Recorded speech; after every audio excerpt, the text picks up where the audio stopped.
Yine bu başımdan bir duman kalkar, gözlerin aklıma düştüğü zaman sanki yağmur yağar, şimşekler çakar.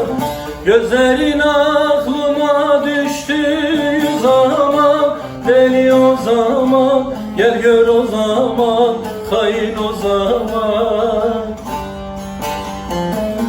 Sanki yağmur yağar, şimşekler çakar. Gözlerin aklıma düştüğü zaman, deli o zaman, gel gör o zaman, hain o zaman.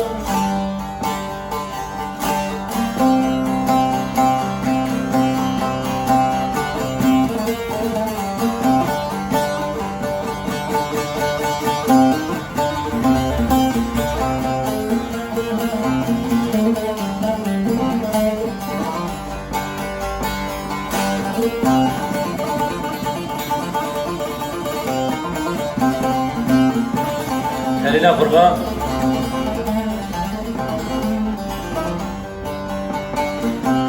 Karlı dağlar, size var mı zararım? Yar yitirdim, döner döner ararım. Günde 3-5 kadeh içer ağlarım. Gözlerin aklıma düştüğü zaman, deli o zaman, gel gör o zaman, hain o zaman.